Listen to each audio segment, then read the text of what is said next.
Cinta Apartemen Podcast. Halo, assalamualaikum semuanya. Salam. Kembali lagi bersama kami berdua di podcast episode kedua. Gimana kabarnya hari ini? Baik, alhamdulillah sehat. Alhamdulillah. Udah sarapan? Udah. Udah ya. Di episode sebelumnya kita ngobrol-ngobrol tentang pendapat-pendapatku, terutama berkaitan dengan peran ibu rumah tangga dan pilihan-pilihan yang berada di dalamnya. Nah, untuk episode kali ini kita akan ngobrol terkait dengan kegiatan suamiku, perjalanannya, kemudian gimana sih kegiatannya di sini, dan mungkin hal-hal yang berkaitan dengan hal tersebut. Nah, sebelumnya boleh diceritakan secara singkat perjalanan akademik sampai akhirnya ada di Jerman sekarang. Mungkin dari lahir dulu ya. Boleh. Aku lahir di Butuh Sibau, sebuah kota kecil di Kalimantan Barat. Itu sebenarnya di Sungai Kapuas bagian hulu. Karena dulu bapak kerja di sana dan tapi nggak lama terus dapat posisi PNS di Jawa Tengah. Jadi aku cuma numpang air sih sebenarnya. 3 atau 4 bulan terus balik ke Kebumen. Dan di sana itu mungkin cerita background ininya ya, Keadaan lingkungan. ya keadaan rumahnya itu gentengnya masih bocor-bocor, jadi pas hujan gitu kita siapin panci biar airnya nggak kemana-mana. Singkat cerita kami pindah ke Kebumen. Jadi Di usia berapa itu? kalau itu sih aku umur 3 bulanan kayaknya sih. Jadi aku bisa dikatakan tumbuh dan besar di Kebumen karena SD, SMP, SMA di Kebumen. TK di Pembina Kebumen, SD Negeri 2 Pancer di Malaka dari rumah. SMP 1 Kebumen, SMA 1 Kebumen, kuliah di UNS Solo. Bareng ya kita S1-nya sama. S2 di National Chiao Tung University di Taiwan, S3 di Mid Paris Research Center, University of Münster Di Jerman. di Jerman. Oke. Berarti kan saat ini S3 ya, udah melewati S1, S2. Kalau boleh tahu dari background keluarga sendiri, apakah memang pendidikan yang sampai S2, S3 atau seperti apa? Kalau background orang tua mungkin tidak terlalu akademik. Mereka mendapatkan pendidikan dasar 9 tahun, bapak sampai D3, ibu sampai SMA. Kalau dulu SMEA. Ya tergantung sih, ada SMA, ada SMEA, ada ini STM gitu. Tapi beliau berdua memberikan pendidikan yang cukup. Mungkin kalau misalkan di daerah kita di Kebumen dengan pendidikan seperti itu sudah terbilang cukup ini ya, lumayan banget ya. Itu. Karena zaman dulu kan.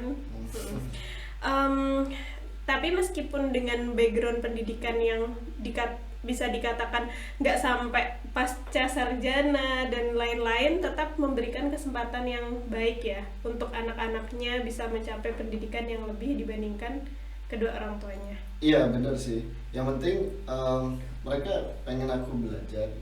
Tapi sebenarnya nggak ada kekhususan harus gitu loh, harus S2, S3 nggak ada sama sekali. Gitu. Karena pun bahkan aku ingat ibuku tuh bilang kamu boleh S2, S3, tapi memang untuk biaya ibu nggak sanggup. Jadi kalau mau S2, S3 ya gimana caranya aku bisa cari beasiswa atau cari sumber pendanaan yang lain. Tapi mereka komit untuk menyekolahkan aku sampai S1. Ya. Kayak ada standarnya mereka, beliau berdua ini ya. Berarti untuk S2, S3 itu memang murni keinginan sendiri?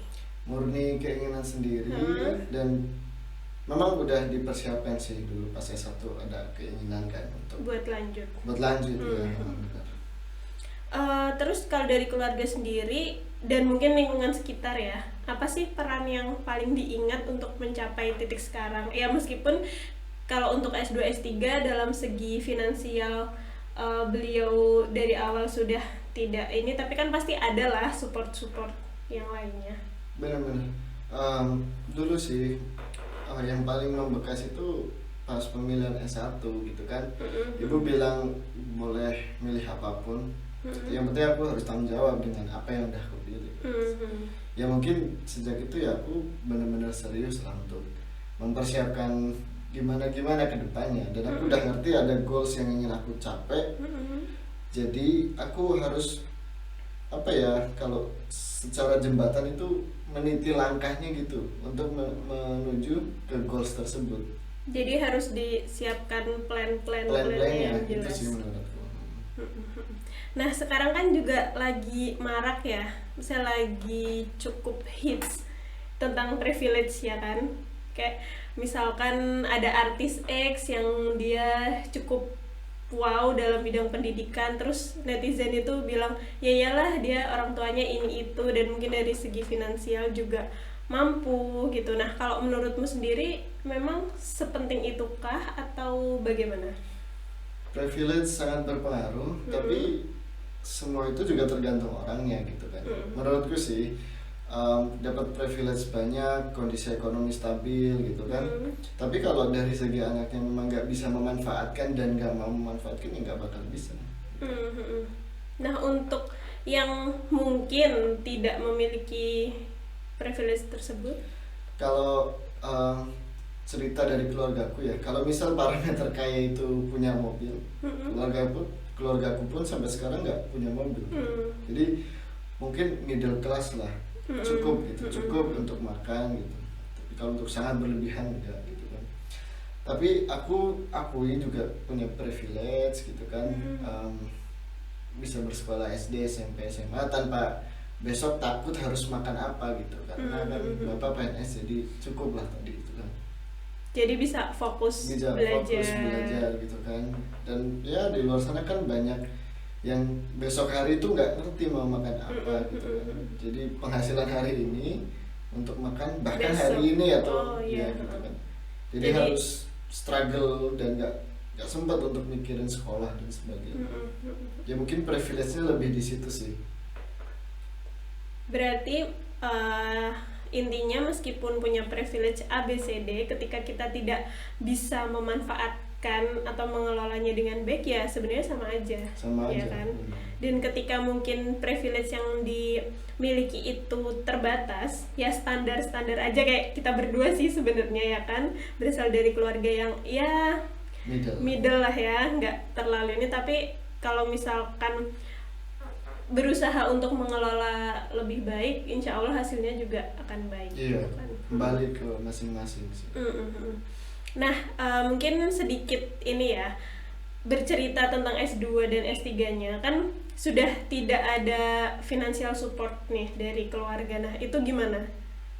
Dulu S2, jadi ceritanya aku dapat beasiswa combine dari universitas dan juga dari profesor dari laboratorium, dan itu yang digunakan untuk bertahan hidup sehari-hari di sana. Dan itu cukup, dan bahkan aku bisa nabung gitu.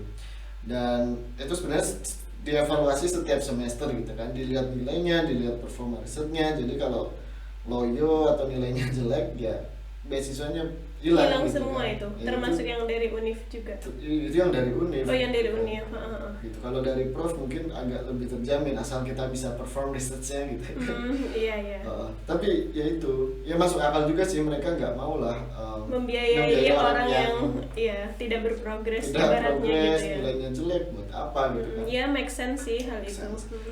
Terus S3 ini kalau di Jerman hitungannya kita seperti employee semi profesional, makanya kita digaji gitu, bukan dari beasiswa. Jadi PhD di sini sudah dianggap profesional, dan kita bayar pajak seperti employee pada umumnya gitu. Dan kita nggak ada kelas gitu. Jadi full research, full penelitian ya. Full penelitian, benar. Oke. Nah, selanjutnya ya, ada nggak sih kayak tips atau mungkin ya semacam kiat-kiat lah untuk yang sesama seperti kita, berasal dari keluarga yang middle class dan mungkin tidak memiliki privilege yang banyak, untuk bisa mencapai goals-goalsnya mereka? Menurutku ini sih kemampuan yang penting dimiliki mahasiswa katakanlah, kalau masih kuliah S1 kan, kita itu harus bisa mengukur diri kita. Artinya misal kalau kita belum paham mata kuliah ini, ya udah investasikan waktu kita untuk belajar. Kalau misal udah paham, ya berarti kita bisa investasi waktu untuk hal-hal yang lain yang bisa menunjang goals kita. Jadi kita juga harus ngerti goals kita apa di akhir gitu kan, jadi bisa dititi langkahnya ke sana. Terus yang kedua duit ya. Jadi S2 S3 ini meskipun beasiswa tapi persiapan dokumennya apa itu butuh uang iya, juga betul. Ya translation, IELTS atau TOEFL itu kan hal-hal yang nggak remeh-temeh. Misal kirim dokumen, kan? Misal IELTS lesnya itu juga jutaan, IELTS-nya sendiri 3 juta. Iya, misal kita bisa belajar sendiri otodidak pun ketika mau dapat sertifikatnya harus bayar juga kan. Jadi hal-hal di belakang layar yang nggak banyak disingkap sih oleh orang-orang yang cari beasiswa. Tapi ya duit itu penting sih untuk persiapan. Iya, benar-benar. Iyalah, kayak apa namanya, aku kesini aja kita untuk dokumen ini itu berapa belas juta. Iya, itu harus dipersiapkan memang. Jadi nggak cuma menunjukkan yang enak-enaknya aja, tapi memang perlu apa ya, perlu persiapan, kemudian perlu perhitungan yang matang ya. Oke. Kira-kira gimana nih sejauh ini udah kuliah lanjut di 2 negara yang berbeda, kira-kira gimana perasaannya, atau mungkin kayak kamu jadi bisa menyampaikan ke orang, ayo ini pengalaman yang luar biasa loh, atau gimana? Menurutku pertama tentu aku bersyukur ya bisa dikasih rezeki kuliah di 3 negara berbeda kan, Indonesia. Iya, S1 tadi belum aku hitung ya. Indonesia, Taiwan dan Jerman. Yang aku suka dari Jerman adalah ini sih, work-life balance ya. Jadi mereka sangat menghargai hak-hak individu untuk dapat liburan, cuti, gitu. Gaji yang lumayan gitu kan.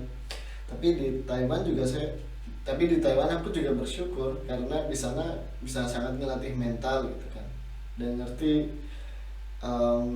makna hidup. Jadi aku dulu juga pernah part time di sana. Cuci piring gitu kan. Jadi jangan dikira cuma enak-enaknya aja ya kalau kuliah di luar negeri tuh. Iya, ada yang lucu dulu kan di sana cuci piring gitu kan. Ini kerjaan baru. Terus dibilang biasanya nyuci piring cuma paling punya sendiri kan. Itu satu crack bener sampai jam 12 malam, dan dibilang sama bosnya. Dia kan kayak ngelihat aku cara cucinya.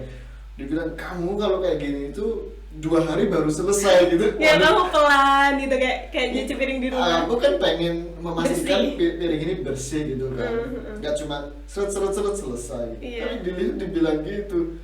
Waduh, ini baru pertama kali kayak dibilang gitu. Padahal aku di NCTU jadi peneliti yang disegani lah. Nah, profesorku juga memuji-muji aku gitu. Sama kayak ada sisi lain ya, sisi lain kehidupan yang akhirnya kamu merasakan. Iya, tapi di situ ya belajar kehidupan. Habis selesai nyuci piring jam 12 malam nyepeda kan ke rumah.